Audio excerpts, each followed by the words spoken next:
Hey guys, welcome to another course overview. Today we are at Stoney Creek Disc Golf Course in Fredonia, Wisconsin. This is a pretty special course to me. This was my first and so far only MA1 tournament win. Going into the tournament, I did not feel confident, but I played really well. And that same tournament I won last year is happening this weekend, and I'm unable to play. So what I decided to do is take a day and just enjoy kind of reminiscing about my victory there, maybe talk to you a little bit about what was happening during that time. It's a little windy, as you can see, but love to walk through this course. It's a great one, so stay tuned and we'll check it out together. All right, hole one's pretty demanding. In the longs, it's 450 feet. That's where it was in the tournament. Today, it's in the short position, roughly 300 and some. It's significantly uphill, OB on the right-hand side. Some people try to go for it and throw over the tops of these trees, but they get these weird kicks and you don't have a good way to attack the basket. So in the tournament, what I did and what I'm gonna do today is I just laid short and I threw over the top to try to get my par.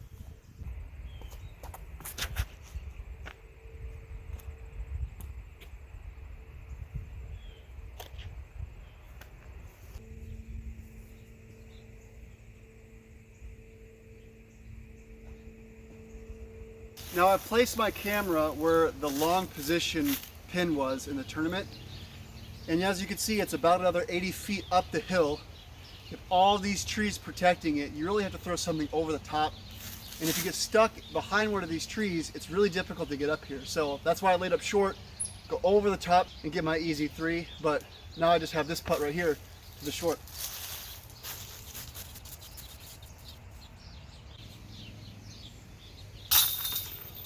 All right, hole two is 315 feet. This is the position it was in the tournament. What I'm gonna do is I'm actually gonna walk you down the fairway a little bit so that you can actually see the fly of the disc and where the basket is. You're gonna aim through this gap initially, right here. You're gonna wanna be on the left-hand side and have it fade towards the basket you see there.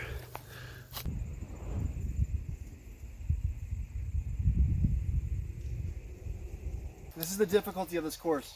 A little inside and short, and I'm gonna pay the price for it.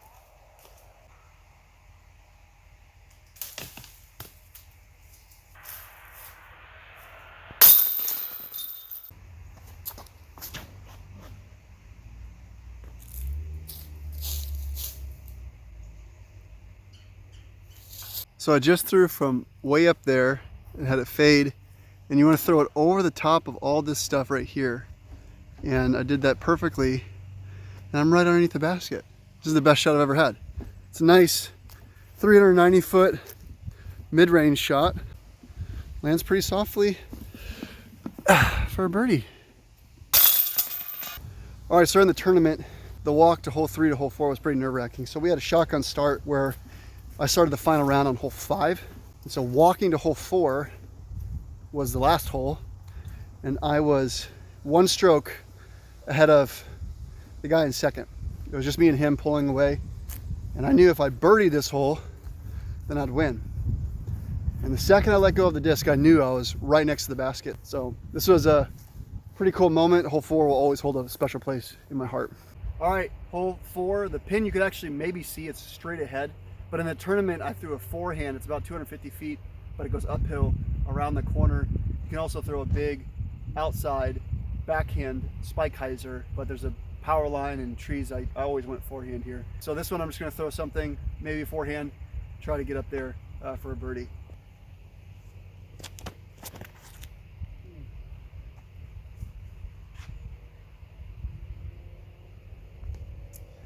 That's a putt. If I remember anything from the tournament, I was putting really well. Putts like that are what won me at, for sure. All right, hole 5 is probably one of the toughest ones to birdie, honestly. There's a really difficult initial gap, and it's kind of barely bending to the right. If you throw a backhand turnover, that's the perfect shot, but it's so tight. The safe play is to throw forehand, and it's really difficult to get to the basket. So pretty protected green as well, as you'll see. With 330 feet going downhill, this hole has a lot of bite.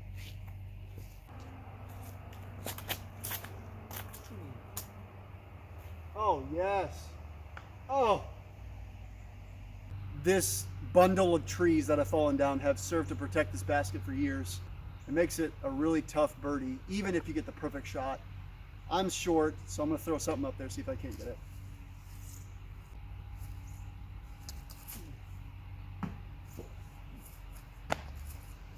The most protected green I've ever seen. These limbs and logs come down and just protect this basket from all different sides. There's no area where this is not protected, especially if you throw a forehand and you do get down there, you're going to be somewhere around in that area and you're going to have this to deal with.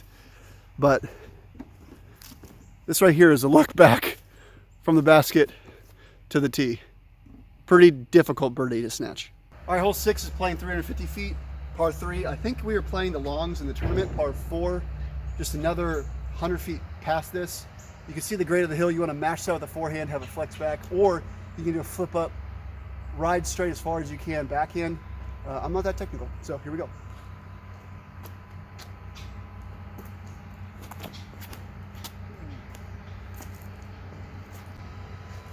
And then you just pray that it didn't hit anything and it gets way up there.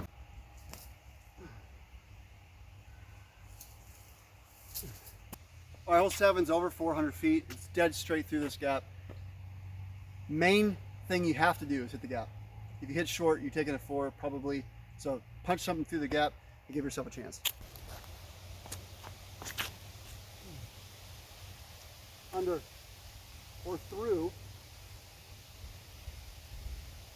Okay, that was super fortunate.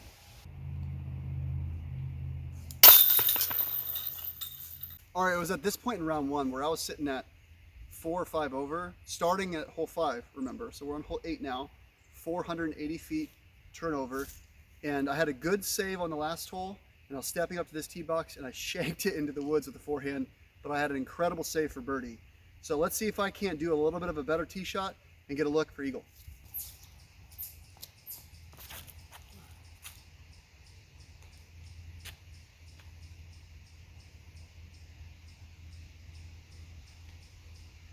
This is the danger that comes with this hole if you go for it, is you have this winding creek, that's Stoney Creek, that goes around the entire section. So you got to clear it all the way past this tree to make sure that you're safe.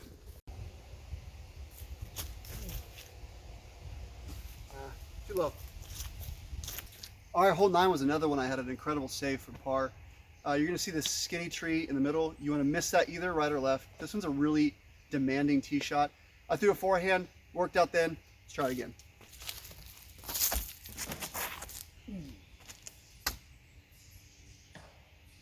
All right, that's okay. It was fading. That's what I wanted to do. Again, you have this creek that runs through. There's the tee pad.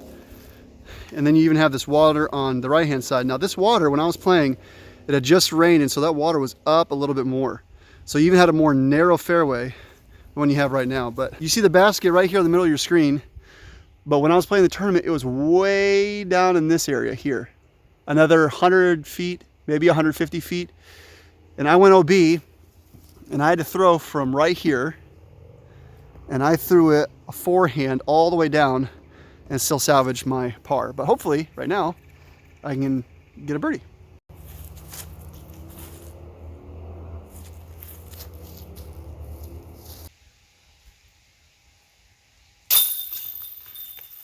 Right there is a short basket of hole 9, and this is where the long is. And this, again, kind of a defining feature of Stoney Creek, a fallen down tree to block your green. I end up taking a par, and after this hole is when I started picking up the pace. All right, we're on hole 10, and what looks like a really simple 350-foot straight shot right there. In the tournament, I'm pretty sure there was a lot more obstacles and brush and trees. I think there's a tree right in the middle. This was a difficult hole, but it looks pretty straightforward now.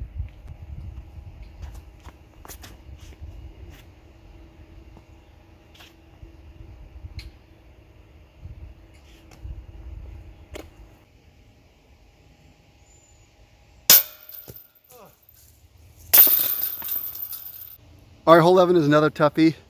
That's the tee pad. And then you have to throw through this gap, but the basket's way down there. So something that maybe comes right underneath this branch and fades hard that way. I remember in the tournament, this one gave a lot of people trouble, either going in the water, hitting early, going in the woods. I remember coming up to hole 11 and I was like, I gotta either turn it on or I'm gonna go home. And this is the part of the course where I started playing pretty well.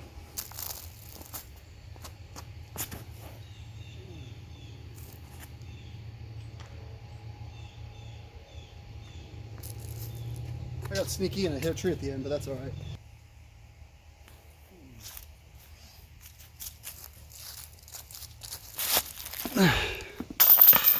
Easy birdie.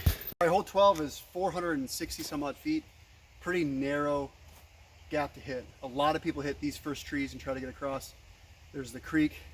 But what I did in the tournament is so a really flippy fairway driver on a forehand, have a flip up and turn, just so I should make sure I hit the gap. It's not your typical play. Most people go backhand. I don't know most people. Yeah. Oh yeah. Oh yeah. That is the shot. That's the shot, baby. All right, so here's where the basket is. Here's my drive. And if you can see that white stake, that's where the basket was in the tournament. And so just a simple up and down from here for an easy birdie. All I wanted to do was make sure I got out of the gap. There's a creek right here, just beyond the basket. So if I miss, I'm in the drink.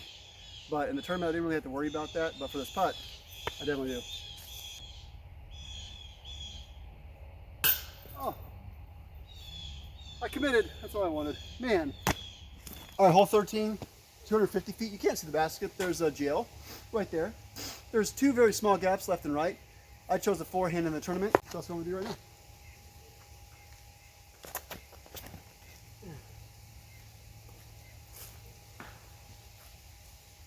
And there's a tree, so.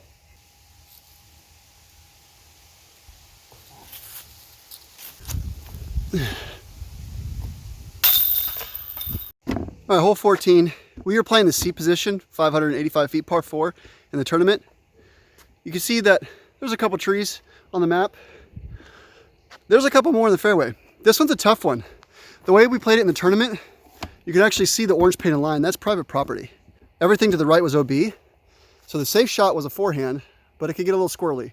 So punch as far as you can and take your 4.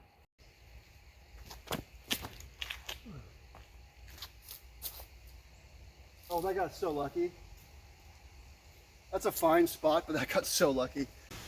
And that's what you'd be left with, to try to get down to the basket. It was down there, but today it's in the B position right there. Oh, you know what? That was a good try. I remember it was at this point in the round. I was doing pretty good. I was picking up a lot of birdies. And I didn't have any idea. I was just like, I gotta put my phone down. I don't care about scores. I'm just gonna do everything I can to get back to under par. I, at this point, was getting close, not realizing at all that I was getting in the lead. But hole 15 is 485 feet. This one you're just pumping out, trying to make that gap right in front of you.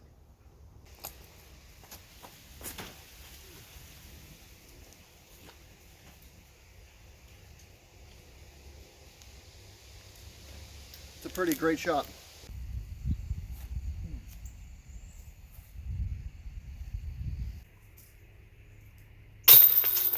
All right, hole 16 is one of the most annoying holes on the course. It's 175 feet, and there's a creek right by the basket. All you want to do is throw a putter, forehand or backhand turnover, straight towards the basket, but you can't go far, otherwise you're wet.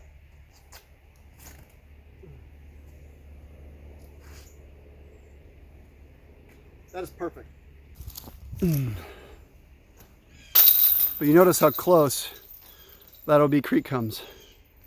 Hole 17 is another one you want to get, maybe 250. There's a creek that runs around the right side. So all you want to do is fade to the left. Some people go big spike hyzer over the top. I don't trust that, it gets really squirrely. So just throw something out that fades and try to get a putt for basket.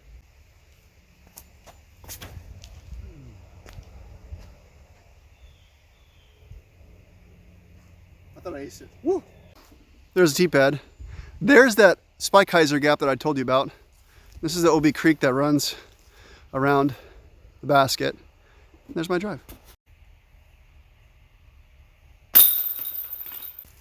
All right, last hole. This one's 450. Main thing you gotta do is get down the gap. Don't miss right, don't miss left. That's backwards for you. Don't miss right, don't miss left. Throw straight. Throw far. Be good. Be gooder.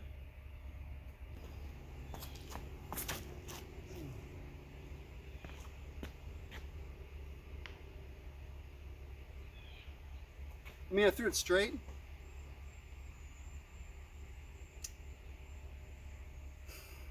Just a simple approach. Again, as Stoney Creek would represent, there is OB Creek around the entire basket.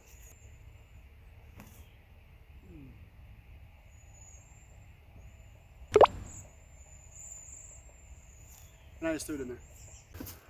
Again, this is definitely one of the themes of Stoney Creek. It's having a creek that goes all the way around the basket. And lo and behold, on hole 18, has a treacherous green, which I just blasted it a little too hard. And where are we at? Where are we at? We're drowning.